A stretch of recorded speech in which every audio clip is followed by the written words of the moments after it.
носи многу предизвик, но и ризик и да будеш во тимот на пожарникарите и помага. Па се одлучи први почнав како сезонски работник во противпожарната единица. Работата ми изгледаше многу хумано, ми се засвиѓа, така што 2013 година на конкурс се биоинспекторирав.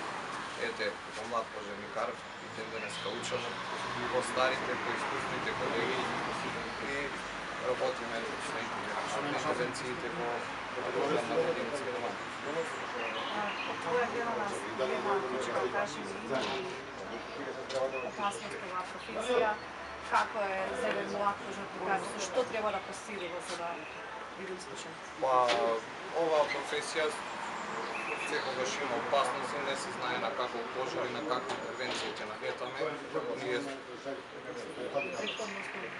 претходно имаме обука при тоа што имаме и бевме као сезонски работиме од 2011 година и работата секогаш носи ризик.